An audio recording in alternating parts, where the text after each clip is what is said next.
இந்த பக்கம் sir.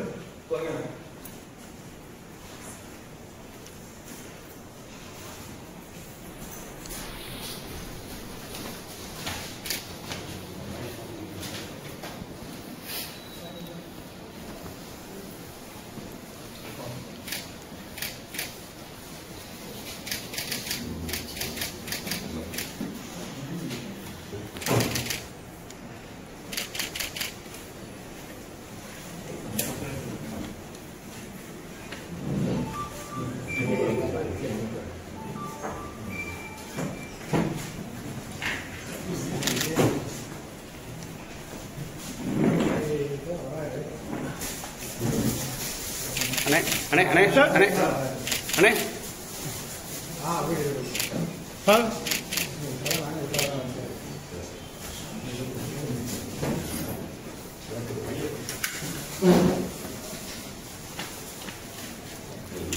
Hey.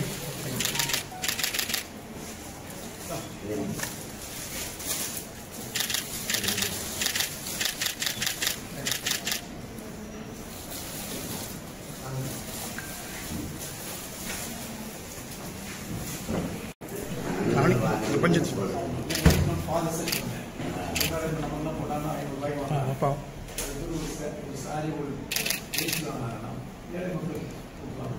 தொடக்கத்திலே நாங்கள் நிராகரிச்சிட்டோம். இந்த புத்தகங்கள் மனப்பாடத்தில்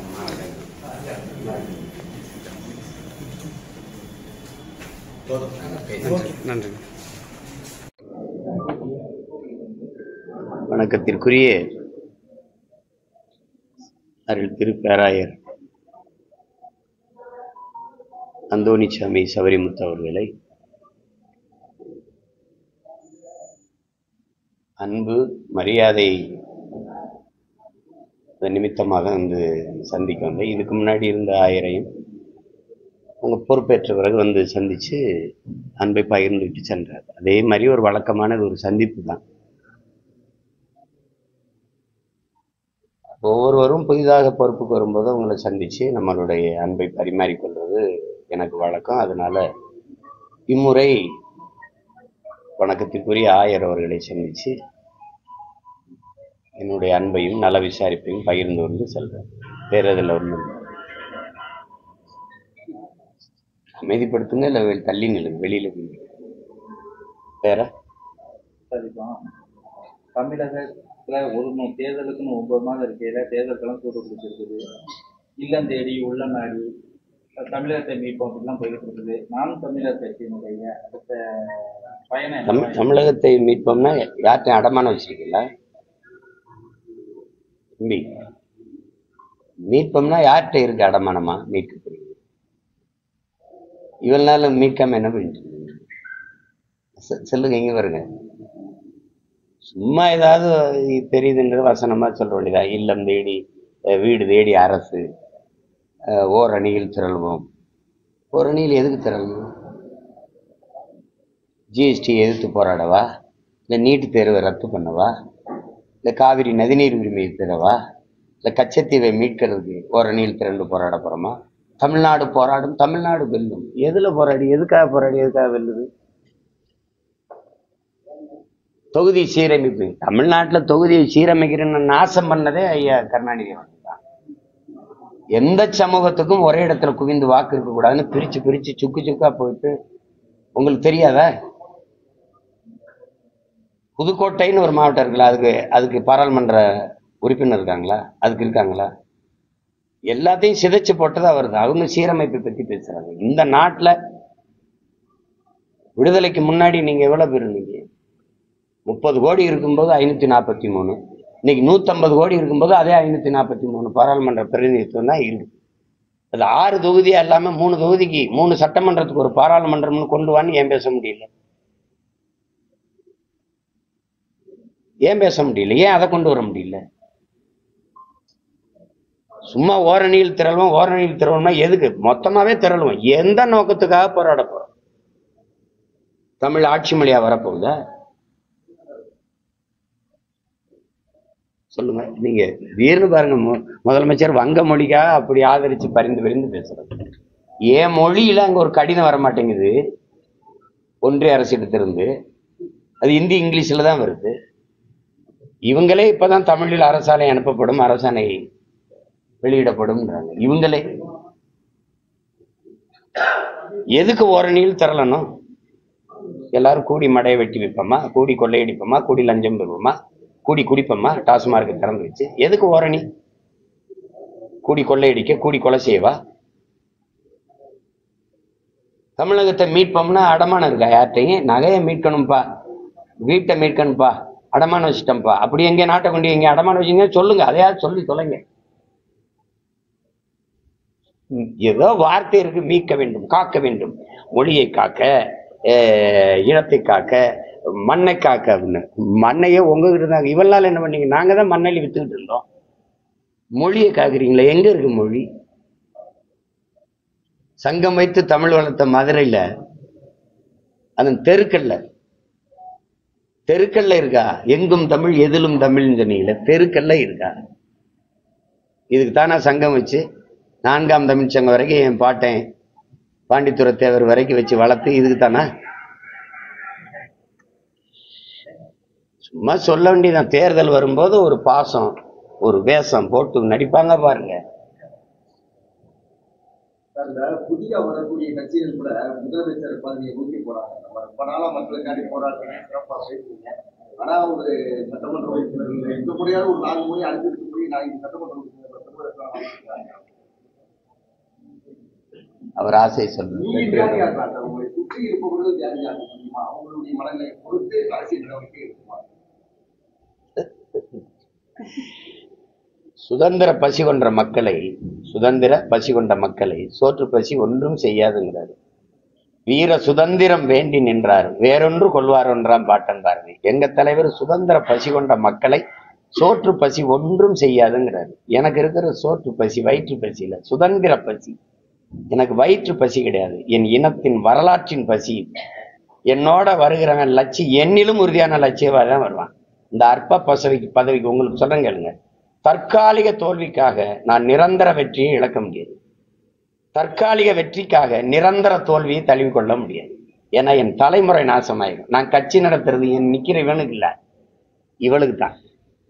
புரியுதுன்னு நினைக்கிறேன்.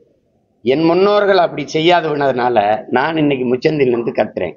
ஆனால் எனக்கும் பின்னாடி வர்ற என் தலைமுறை எங்களை போல தவிச்சு கையேறு நிலையில் நின்றக்கூடாதுங்கிறதுல பெரிய கவனமா நான் இருக்கேன். அதனால 4-3 சீட்டை கொண்டு வச்சுட்டு என்ன பண்ணுவோம்? சரி, நான் உங்ககிட்ட ஒரு கேள்வி கேட்கிறேன், நீங்க கேட்டீங்க. கூட்டணி வச்சு 10 எம்எல்ஏ 5 எம்எல்ஏ எம்பி எல்லாம் போனாங்களா? அவங்க இந்த நாட்டுக்கு செஞ்ச ஒரே ஒரு சேவை. நான் கேட்கறதா, சட்டசபையில, சட்டமன்றத்துல, பாராளுமன்றத்துல பேசுவதை விட மக்கள் மன்றத்துல பேசுறதுக்கே கோடி செய்தி இருக்கு. அங்க போனவங்க என்ன பேசுனாங்க சொல்லுங்க. அவங்க பேசுறதை விட சீமான் பேசுறது வந்து வலிமை மிகுக்கிறாங்க. மாற்றத்தை சீமான் உருவாக்க அத நீங்க சொல்றீல்ல, அதை இப்படி சொல்லுங்க மக்களுங்க. அவன் குரல் அங்க போகணும், அப்ப வலிமையா இருக்கும்னா வெள்ள வச்சு அனுப்பணும். புரியுதா? அது என்னைய போய் நீ போய் பேகொடு என்னையும் கொண்டு போய் ஒன்னாப்தி பார்ட்டி ஆக்கிட்டு நான் நம்பர் 1 பார்ட்டியாக வந்தவன். நீங்க ஒன்னாப்தி பார்ட்டி ஆகி இப்ப பாருங்க, ஒரு இது நடக்கும் பாருங்க. இவர் எப்ப எந்த கட்சியோட போவாரு, இவர் எங்க போவாரு, இவர் யாரோட போவாரு, அந்த இதுல சொல்லல. அன்னைக்கு அவரை வச்சிருந்தாரு, இன்னைக்கு இவரை யார் வச்சிருக்கா? அந்த கதையா நடந்துகிட்டு இருக்குது. பொலிட்டிக்கல் ரெவல்யூஷனா, பொலிட்டிக்கல் பிசினஸா? எந்த சித்தாந்தத்தை காப்பாத்த நீங்க எல்லாம் கட்சி ஆரம்பிச்சீங்க? ஒரு நாள் இங்க திட்டிட்டு இருக்கீங்க, ஒரு நாள் இங்கிட்டு போறீங்க. சீட்டும் நோட்டும் தான் உங்க இலக்குனா எப்படி மக்களின் நலன் சார்ந்த அரசியல் இருக்கும்? என்னைவாத விட்டுருங்க. என்னை எதுக்கு போய் யார் அடிச்சாலும் தாங்கிறதுக்கு ஒருத்தர் வேணும்ல, அதுக்கு என்னையாவது விட்டுருவீங்க. என்ன தமிழ்நாட்டுல வாக்காளர் பட்டியல 7 லட்சம் வட இந்தியர்களை சேர்க்கிறதா ஒரு தகவல் பரவி சேர்ப்பாங்க. இவங்களுக்கு அதை பற்றி கவலை இல்லை. வட இந்தியர்கள் வருவதில் என்ன தவறுன்னு ஐயா வேலுமணி சொல்றாப்புல, அது கொடுக்கறது ஒன்றும் தப்பு இல்லைன்றாரு. திமுக அதை பற்றி பேசாது. திமுக வட இந்தியர்களின் வாக்கை வாங்கிறதுக்கு என்ன செய்ய வேண்டும்னு சொல்லி எழுதிக்கிட்டு பேசிக்கிட்டு சிந்திச்சுட்டு இருக்காங்க. அவங்க கேட்க மாட்டாங்க. திராவிடர்கள் யாருன்னு உங்களுக்கு தெரியும், அவன் போக சொல்ல மாட்டான். இது என் நாடு என் நிலம்னு அவன் பேச மாட்டான். என் மொழி என் மக்கள்னு பேச மாட்டான். என் நிலம் என் வளம்னு அவர்கள் பேச மாட்டார்கள். பன்னெடுங்காலமாக வழிதாங்கி அடிதாங்கி வழிதாங்கி வந்த இனத்தின் பிள்ளைகள் எங்களுக்கு தான் தெரியும். இந்த தலைமுறை பிள்ளைகளுக்கு இமயவரை இருந்த நான் எப்படி இங்க காலடியில குறுகுனேன்? நான் இருந்தேன்னு சொல்றது பெருமைக்கு. அரசியல் அறிவாசான அம்பேத்கரே சொல்றாரு. அதை மறுக்கிறீங்களா? தெற்காசிய முழுமைக்கும் பரவி வாழ்ந்தவன் தமிழன் தான் என்று ஹார்வர்ட் பல்கலைக்கழக பேராசிரியர் டோனி ஜோசப், ரிச்சர்ட் மார்டனும் ஆய்வு கட்டுரையை எழுதி வெளியிட்டு இருக்காங்களே, அதை யாராவது மறுக்கிறீங்களா? இமயத்தில் கொடியை நட்டான் இமயவரம்பன் நெடுஞ்சேரலாதன்னா ஊரா நாட்டில் போய் என் பாட்டை நட்டானா? அப்ப இவ்வளவு தூரம் பரவி இருந்த தமிழன் காலடியில குறுக்கு காரணம் இந்த பண்பாட்டு படையெடுப்பு. இந்த படையெடுப்பு தான் நீ மெதுவா இந்திக்காரனை திணிச்சு, மெதுவா இந்திய திணிச்சு, இது இந்தி பேசுற இன்னொரு மாநிலமா அபகரிச்சுட்டு இருக்க. ஏற்கனவே தெலுங்கு பேச மக்களுடைய இன்னொரு மாநிலமா இருக்குது. அது தெலுங்கானா, ஆந்திரா, தெலுங்கானா, இது தமிழானா. இன்னும் கொஞ்சம் நாளா அவன் வருவான். 1.5 கோடி வந்துட்டான். நீ கொஞ்சம் கொஞ்சமா இது தவறில்லைன்னா அவனுக்கு வாக்குரிமை கொடுத்துட்டீங்கன்னா இந்த நாட்டினுடைய, தமிழ்நாட்டினுடைய, இந்த நிலத்தினுடைய அரசியலையுமே அதிகாரத்தையும் அவன் தீர்மானிப்பான். இப்பவே பெருந்துறையில எங்கால நிறுத்த வெல்ல முடியாது. கோவை தெற்குல அவன் ஓட்டு போட்டாதான் வெல்ல முடியும்.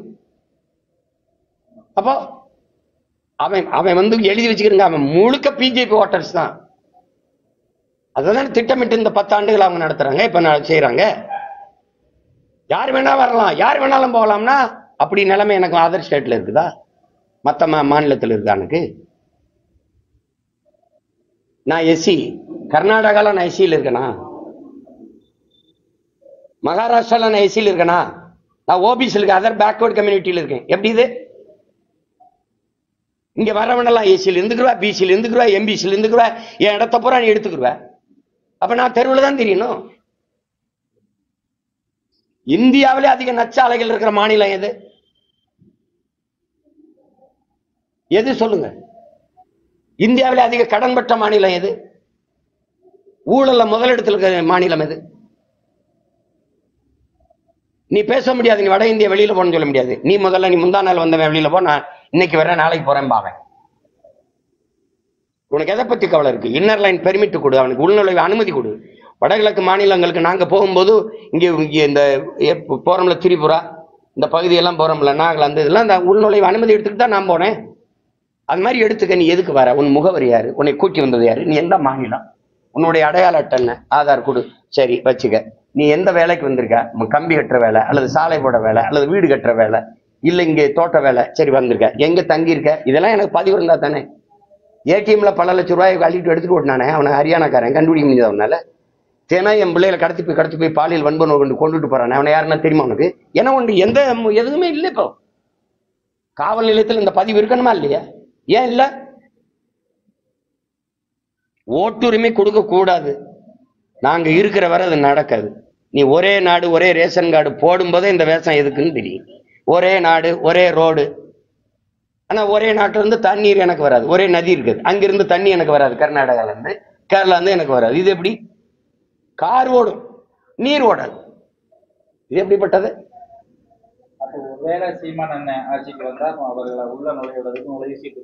கட்டாயம் கேட்பேன். ரெண்டாவது அவனுடைய தேவை என்கிட்ட இருக்காது இல்ல. நான் என் பிள்ளைகளுக்கு படிச்சு கல்விக்கு ஏற்ப ஒரு வேலையை உறுதி செஞ்சிருவேன். அரசு வேலையை நானே கொடுப்பேன். நீங்க தனியார் முதலாளி, டெக்ஸ்டைல் இண்டஸ்ட்ரி, உங்களுக்கு 500 பேர் தேவைப்படுது தானே? 500 பேரை நான் பாருங்க, நான் எனக்கு பதிவு பண்ணி வச்சு கவர்மெண்ட் வேலையாக்கிடுவேன். நான் நீங்க எனக்கு பதிவு பண்ணணும். என் அலுவலகத்துல 500 பேர், எனக்கு என் தொழிற்சாலையில் வேலை செய்ய 500 பேர் வேணும். பெண்கள் ஆண்கள் இவ்வளவு, கல்வி தகுதி இவ்வளவுனா என்கிட்ட பதிவு இருக்கும். நான் உங்களுக்கு அனுப்பிடுவேன். என் பிள்ளைகளுக்கு மது கிடையாது. திறன் மேம்பாட்டு பயிற்சியை கொடுத்து ஒழுக்கமா வளர்த்து வச்சிருப்பேன். நீங்க வந்துடணும், வந்தோன்னே வேலை செய்யணும். மாசம் நீங்க சம்பளத்தை என்கிட்ட கட்டிடணும். நான் என் பிள்ளைகளுக்கு கொடுத்துருவேன். விளங்குதா? உழைப்பின் தேவை அப்படி இருக்கு. உழைப்பிலிருந்து என்னை வெளியேற்றிட்ட, சோம்பி உட்கார வச்சு இலவசத்தை கொடுத்து 100 நாள் வேலை திட்டம், கிழிச்ச வேலை திட்டம் கொடுத்து, நீ 100 நாள் வேலை திட்டத்துல இத்தனை ஆண்டுகளை நட்டு வச்ச மரக்கண்டு எத்தனை? தூர்வாரின குளம் எத்தனை? சீரமைச்ச சாலைகள் எத்தனை? உன்னால சொல்ல முடியுமா? மரக்கண்டை நட்டு வச்சிருந்தா எத்தனை கோடி மரம் இந்த பூமியில் நடப்பட்டிருக்கும்? என்ன வேலை கொடுக்குற நீ? மனித உடல் ஆற்றலை, அறிவாற்றலை உழைப்பில் ஈடுபடுத்தி உற்பத்தியை பெருக்காம சோம்பி உட்காரு காசரன்னு சொல்லி நீ எத்தனை நாளைக்கு கொடுத்துருவ? நீ 156 லட்சம் கோடி கடனை வாங்கி வச்சிருக்க இந்தியா. கடங்காரப்ப நாடுது. இது வளருது வாழுதுன்னு சொன்னா காதுல நீ கேட்டு சுத்தி தர, நீ பைத்தியக்கார மாதிரி. அப்படி வேலை கொடுத்துருவேன். என் பிள்ளை வேலைக்கு வந்துட்டானா இவன் தேவையில்லை, நான் வந்தவன போறானால என்பார் திருப்பி. அப்படியே இருக்கணும். தேவைன்னா இன்னும் உள்நுழைவு அனுமதி கொடு, உள்நுழைவு அனுமதி. எவ்வளவு காலம் இருப்ப, மறுபடியும் புதுசா பதிவு பண்ணணும். தேர்தல் வருதா அங்கே போய் ஓட்டு போட்டு வந்து இங்க வேலை செய்யணும். நீங்க சொன்ன மாதிரி அவங்களும் வட மாநிலத்தில் அப்படி சொன்னாங்கன்னா சொல்லு. இங்க வந்து ஓட்டு போட்டு போட்டும். என்ன கெட்டு போச்சு, என்ன கெட்டு போச்சு? கேரளால 15 ஆண்டுகள் நீங்க போய் குடியிருந்தாதான் உங்களுக்கு குடும்ப அட்டையே கொடுப்பாங்க. நீ சொல்லுப்பா, நீ வந்தவனே அவன் காசை வாங்கிட்டு குடும்ப அட்டையை கொடுத்துடுற. அவன் ரேஷன் கடையில இருந்த ரேஷன் கடை கட்டி குடும்ப அட்டை, ஒரே நாடு ஒரே ரேஷன் கார்டு வாங்கிடுவான். நான் பீகார்ல அப்படி நின்று குஜராத்ல நின்று என்னை வாங்க விடுவியா?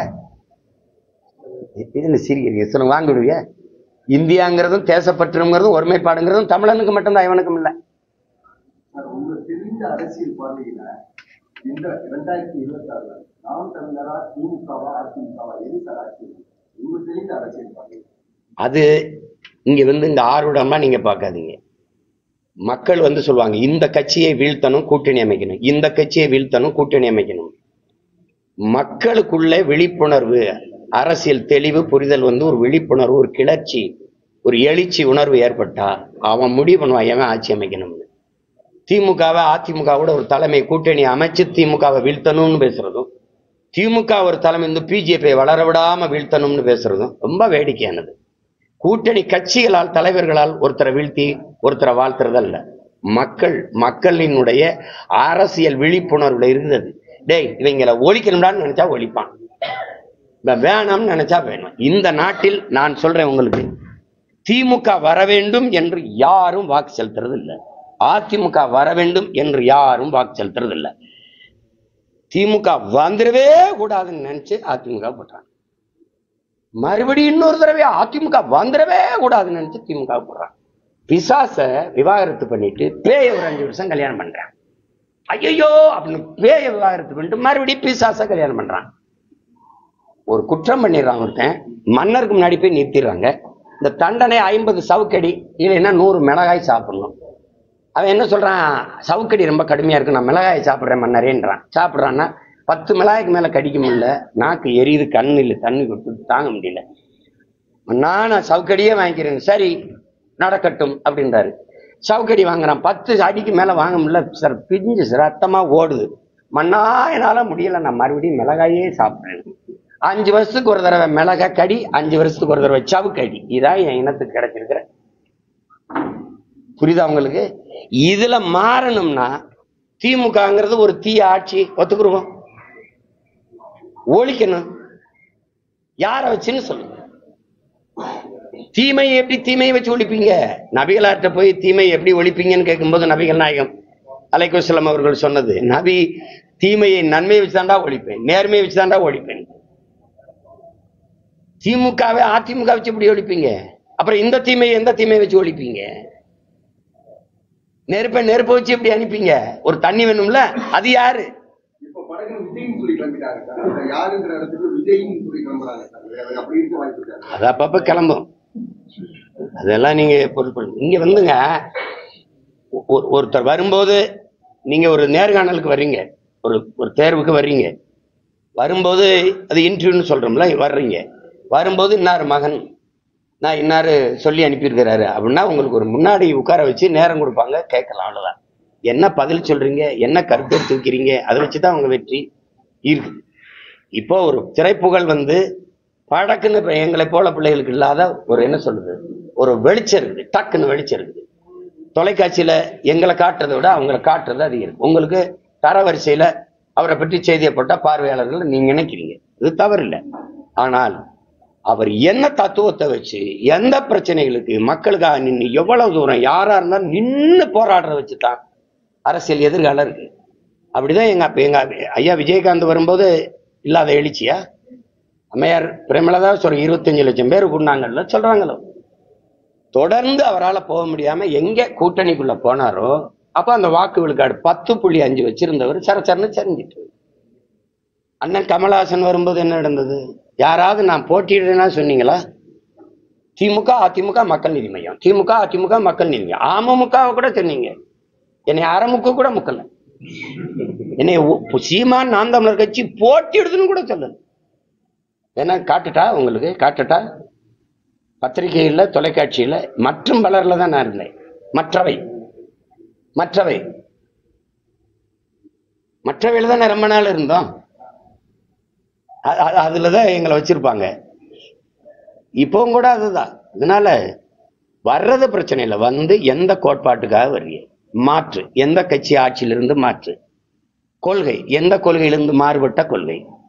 திருப்பி அதே பெரியார், திருப்பி அதே அண்ணா வழின்னா திமுகவை வீழ்த்தணும். அண்ணா வழியில போய் அண்ணா வழியில தான் முன்னாடி ஒருத்தர் போயிட்டு இருக்காரு 60 வருஷமா. அவருக்கு பின்னாடி போய் எப்படி வீழ்த்த முடியும்? வேற கொள்கையை வச்சு அவருக்கு முன்னாடி போனாதான் அவரோட சண்டை ஓட்டு வீழ்த்த முடியும்.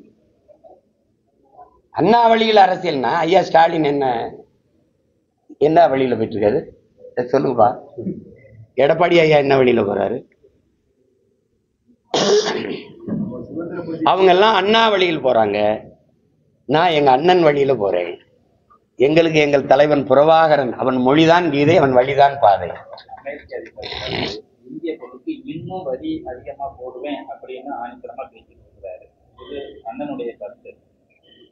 நான் வரவேற்கிறேன், போடட்டும். அப்பாவது எங்களுக்கு அறிவு வருதான்னு பார்ப்போம். அவன் சொல்றான் இந்தியாவின் சந்தையை கைப்பற்றிட்டோம்னு. இது நான் என் நாடு என் தேசம் இருக்கேன். அவனுக்கு சந்தையா இருக்கு. எப்படி இருக்கு? அவன் சொல்றான் ரஷ்யாவோட வர்த்தக ஒப்பந்தம் போடாதுன்னு. நீ யாருடா? இந்திரா காந்தியா இருந்தா நீ சொல்லியிருப்பியா? சொல்லுங்க. அந்த நாட்டில் போய் பேசிட்டு வந்தது, அமெரிக்கால போய் பேசிட்டு வந்தது. நீ என் நாட்டு பாதுகாப்புல நீ தலையிடாதேன்ட்டு. அந்த மாதிரி தலைவர்கள் இப்ப உண்டா? நீ என்னைக்கு தனியார் மயம், தாராள மயம், உலக மயம், பிரைவேட்டைசேஷன், லிபரலைசேஷன், குளோபலைசேஷனை ஏத்துக்கிட்டு கையெழுத்து போட்டியோ அன்னைக்கு முடிஞ்சிட்டது. வேர்ல்டு ட்ரேட் ஆர்கனைசேஷன், அவை உலக வர்த்தக அமைப்பு என்ன சொல்லுதோ அதை நீ கேட்கிற ஆளா ஆயிட்ட. அப்புறம் அவன்கிட்ட கையெழுத்து போட்டு கடன் வாங்கிட்டு நீ அவனுக்கு நீங்க நிக்கிற மாதிரி கைகட்டி தான் நீங்க வேலை செய்ய முடியும். இப்ப அவன் இதுன்னு சொல்லுவான், இதுக்கு மேலேயும் சொல்லுவான். இப்ப என்ன அமெரிக்காவை எடுத்து போரிட புரியல? சொல்லுங்க. போராட புரியல? சொல்லுங்க. இதெல்லாம் நடக்கும் தானே? இதெல்லாம் நடக்கும். அண்ணன் சீமானண்ணன் எதை எடுத்தாலும் ஒரு பார்வை உங்க வர மாதிரியா? இப்ப மாடுகளோட ஒரு மாநாடு, அடுத்து நீங்க பாருங்க, பார்க்காம போங்க. கல் இறக்கும் நான் கேக்குறேன். கல் இறக்கும் போராட்டம், அடுத்து அண்ணனுடைய போராட்டம் என்னவா இருக்குது? அடுத்த நாளைக்கு நெசவாளர் வாழ்வுரிமைக்கு 7ஆம் தேதி. ஏன்னா இப்போ எங்க பாரம்பரிய நெசவு செத்துருச்சு. காரணம் நூல் விலையேற்றம், மின்கட்டண உயர்வு. அப்போ உங்களுக்கு எங்களுடைய பாரம்பரிய நெசவு முறை அது எல்லாமே அழிஞ்சிருச்சு. இப்போ விசை எந்திரத்தை சீனாவிலிருந்து இறக்குறான். அப்படின்னா சுத்தமா அங்கங்க இங்க ஏதோ செஞ்சு பொழைச்சிக்கிட்டு இருந்த என் மக்களினுடைய வாழ்வாதாரம் செத்துரும். நாங்க வேற வழியே இல்லை எங்களுக்கு. இப்போ அதுல சொத்து வரி ஏற்றம், மின் வரி ஏற்றம், மின்சார கட்டண உயர்வுலாம் ஏற்கனவே எங்க மக்களை கடனாளிகளாக்கி மிகப்பெரிய துயரத்தை தள்ளிருச்சு. இப்போ இந்த நிலையில அவங்க யாருமே இல்லை. இப்போ பேசணும். இப்போ அது அருப்புக்கோட்டையில 7ஆம் தேதி. அப்புறம் 10ஆம் தேதி துப்புரவு பணியாளர்கள் உண்ணாவிரதம் இருக்காம பாருங்க. அவன் என் கூட உங்க கூட நான் போராடுறேன், நீ என் கூட நில்லுன்ட்டு 10ஆம் தேதி. ஏன்னா தொடர் போராட்டமா இருக்கிறதுனால அவங்க போராட்டத்துல பங்கேற்க முடியல. 10ஆம் தேதி அவங்களுக்காக போராடுறேன். அதுக்கப்புறம் 17ஆம் தேதி என்னுடைய வரலாற்று, என்னுடைய பாட்டனுடைய கோனேரிக்கோன் கோட்டையை நீ மராட்டிய மன்னர்களின் படைத்தளம்னு நீ சொல்லி அறிவிப்ப. மராட்டிய கோட்டைன்னு எப்படி சொல்லுவேன்னு கோனேரிக்கோன் கோட்டை மீட்பு போராட்டம்னு வச்சிருக்காது. போராடும் என்ன யுனெஸ்கோ சொல்லிட்டு அவன் கோட்டையாயிருமா என்ன? 300 ஆண்டுகள் எங்க பாட்டன் ஆனந்த கோனும், அவன் மகன் கிருஷ்ண கோனும், அவன் மகன் கோனேரி கோனும் ஆண்டுகான். இதுல கொடுமைன்னு பாத்தீங்கன்னா, அதே கோட்டைக்கு பக்கத்துல ஒரு குப்பம் இருக்கு. அதுக்கு பேர் என்ன தெரியுமா? கோனேரி குப்பம். கோட்டைக்கு பேரு மராட்டியன் கோட்டை. தேசிங்கராஜா கோட்டைன்னு ரொம்ப நாள் சொல்லிட்டு இருந்தான். அதுக்கு போய் ஒரு சண்டையை போட்டேன். அப்புறம் அதை விட்டான். இப்ப திரும்பி மராட்டிய மன்னன் கோட்டைன்னு இருக்கான். இப்போ ஒண்ணு போய் போடணும். தமிழ் மண்ணில் மராட்டியன் கோட்டையா ஒன்று போட்டாதான் செட்டில் ஆகும். அதுக்கப்புறம் உங்களுக்கு தெரியும், இது மரங்களின் மாநாடு நடக்குது. தொடர்ச்சியா வேலை. இடையில அந்த டிஎன்பிசி எழுதி 13 லட்சம் பேர் வெளியே நிற்கிறான்ல, அவனுக்கு வேலை வாய்ப்புக்கு ஒரு போராட்டம். எங்களுக்கு இது தவிர வேற வேலை என்ன இருக்கு? நாங்க ரோடு ஷோ நடத்த முடியாதுல்ல. ரோடு ஷோ நடத்த முடியாது. அப்புறம் இப்படி நின்றுக்கிட்டு ஊர் ஊரா போய் மக்கள் பேர் நடை போகிற மக்களை சந்திக்க போறாருன்னு வேற தானே. ரொம்ப மகிழ்ச்சி.